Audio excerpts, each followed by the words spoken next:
happened up there, then were killed when 178-mile-an-hour winds hit Louisiana. Extreme weather, as we're seeing, is only going to come more frequently and with more ferocity.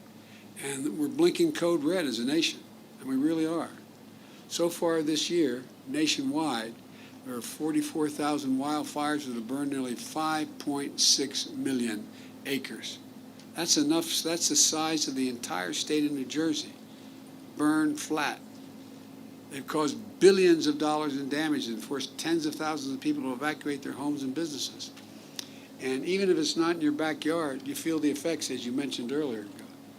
You turn on the local weather, in addition to telling what the temperature is and what the precipitation will be, you want to know what the smoke forecast is going to be. When parents fear letting their kids out to play outside, it may trigger an asthma attack.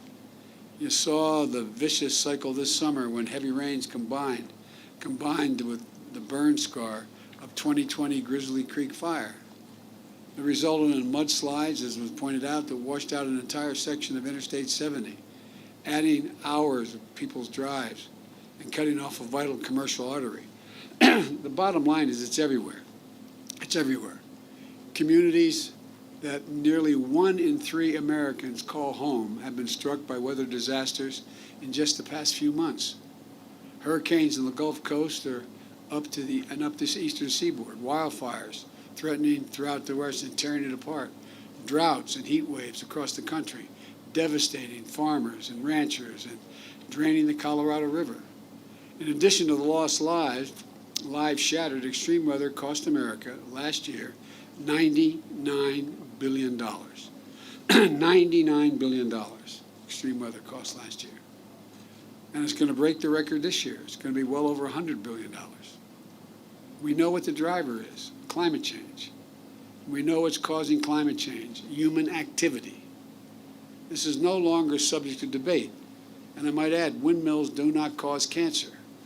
Look, we got to get real about what's going on. I really mean it. Think about it. The only debate is around what we do to confront this crisis. And that shouldn't even be a debate. We have to invest in being more resilient because of the impacts of climate. The climate change is occurring today, not next year, not 10 years from now. And we have to make the investments that are going to slow our contributions to climate change today, not tomorrow. And here's the good news. Something that is caused by humans can be solved by humans. I've set a course for the United States to achieve 50 to 52% reduction in greenhouse emissions by 2030. And for us to reach that net zero emissions in the economy, economy-wide, across the board, by 2050. As part of that, I set a goal of having our country produce 100% carbon pollution-free power by 2035. We can do that. We can do all of this in a way that creates good jobs, lowers cost to consumers and businesses, and makes us global leaders in an entirely new industry that other countries are really working hard to try to dominate. I just toured the Renewable Energy Lab, which I haven't been here, not the same lab, but I haven't been here since 2011. It was started under President Carter and expanded under President Bush, H.W. Bush. Leaders of both parties have recognized that clean energy future is an economic imperative, and a national security imperative, and an environmental imperative. That's why my Build Back Better plan calls for significant new investments in upgrading research infrastructures, laboratories all across the country. We'll be making one of those breakthroughs in solar, wind, and storage out of these facilities. Out-innovate the rest of the world and drive down the cost of renewable energy. Of course, we have to invest in the future. We need to deploy cutting-edge technologies. And we have to employ them today, not tomorrow. I had a chance to see the state-of-the-art wind turbine testing and new battery technologies. Because of the years of work that have taken place here, and these technologies aren't science fiction.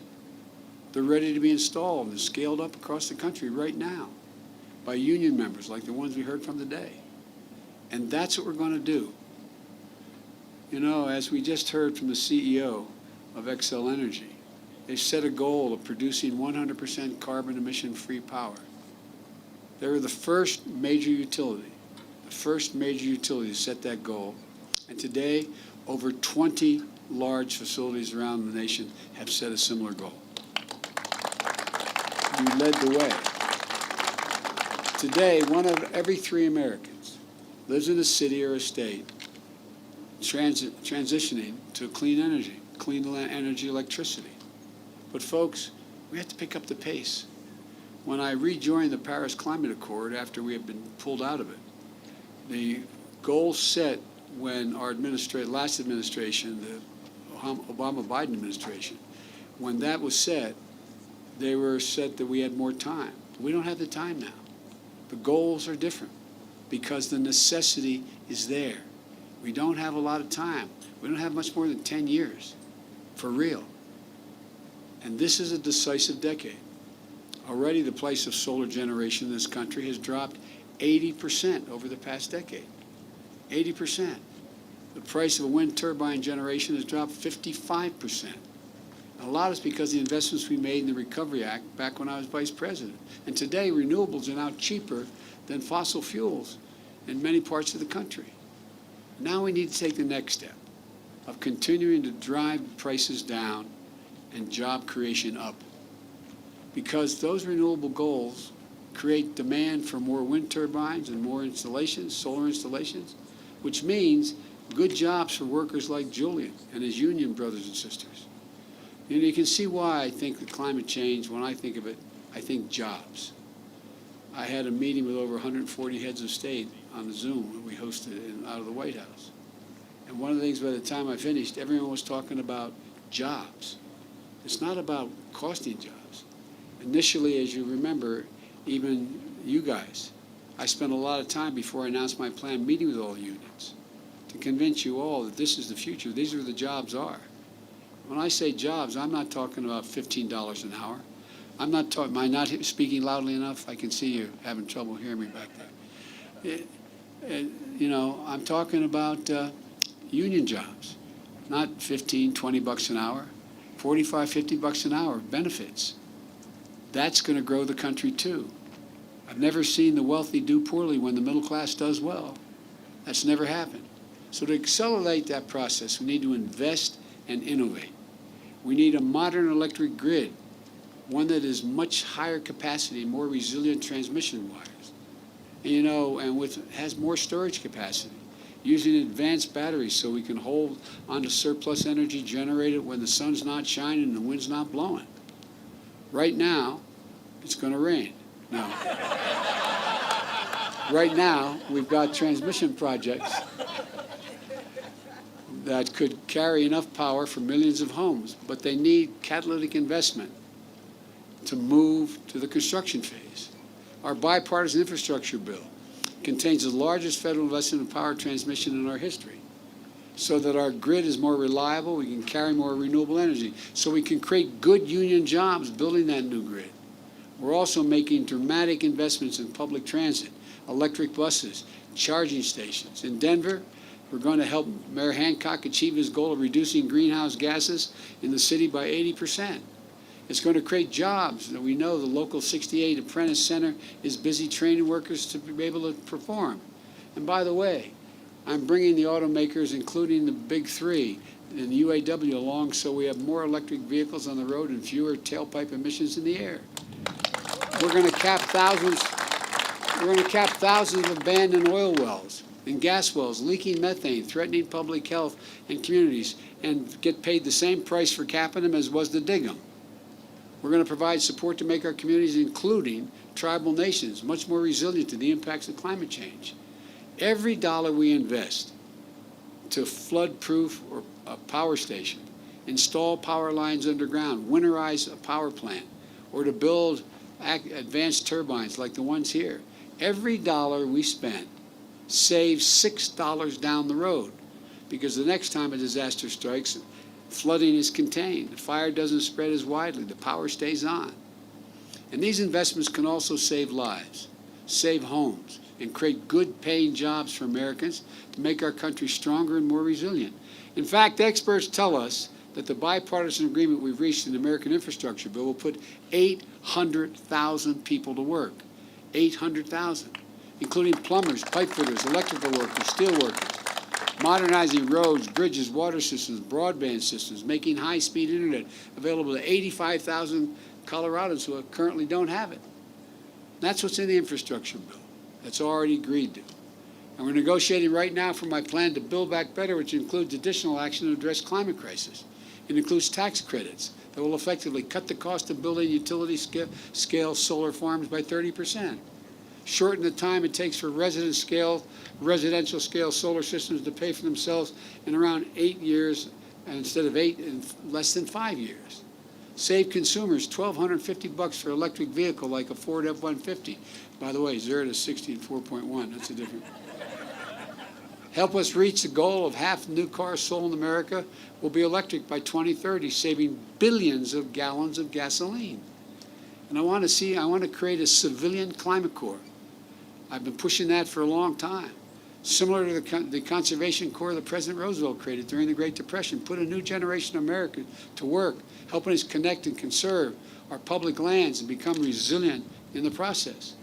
Yesterday, I visited the National Interagency Fire Center in Idaho, where we coordinate our federal fire response to wildfires. They told me that the Civilian Climate Corps would make an enormous difference by cleaning away combustible underbrush, enable fires to spread, by planting trees to fight climate change. In the end, it's not about red states or blue states. A drought or a fire doesn't see a property line. It doesn't give a damn for which party you belong to.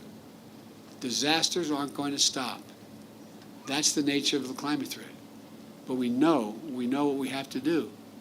We just need to summon the courage and the creativity to do it. Yes, we face a crisis, but we face a crisis with an unprecedented opportunity to create good jobs of the future, create industries of the future, to win the future, to save the planet. Ladies and gentlemen, we can do this. This is the United States of America. There has never been a problem we faced when we set our mind to deal with it we haven't been able to. I mean it literally. Never have we failed to meet an objective we set. And what's happening now with both the industry, government, unions, people around the country, is that we've set a goal. And the goal is achievable. And I promise you, it's going to create great economic growth, reduce inflation, and put people in a place where those beautiful children in the back are never going to have to worry about what we're worrying about right now. So thank you. Remember, there's not a damn thing we're unable to do in America when we come together. Never, ever have we failed. And we're not going to fail now because of all of you. Thank you for everything.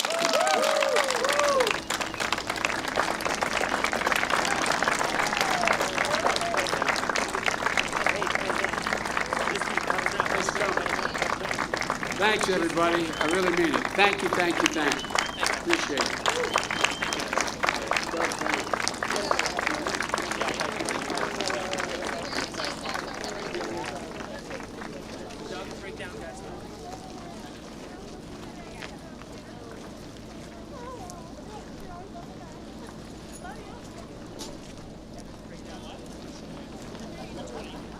No, we're going to go straight down, sir.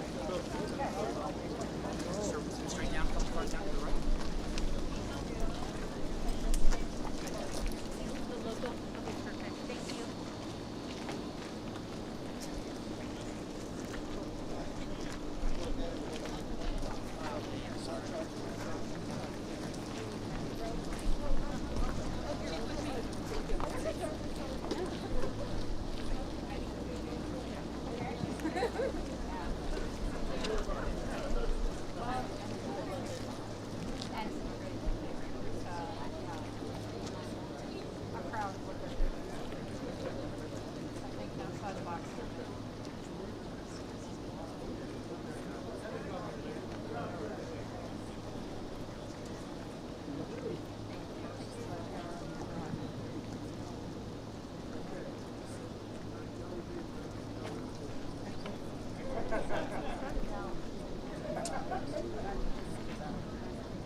Thank you.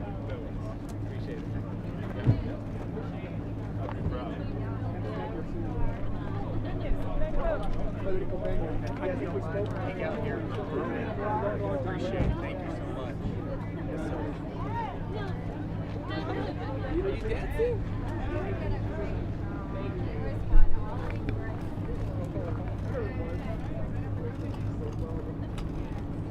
You heard his name and he was like,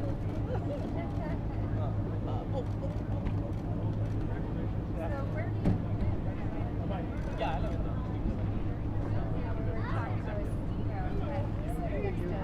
You have like you helped us. What I like to see is my chair doing her job. Great job today.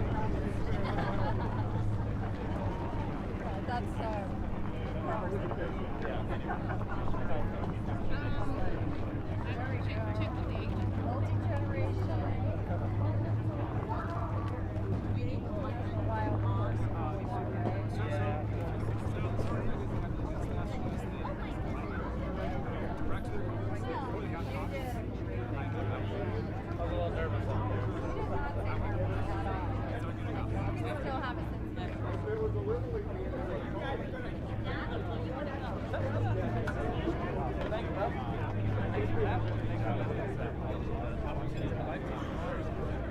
You've got a shout out. How to get my family to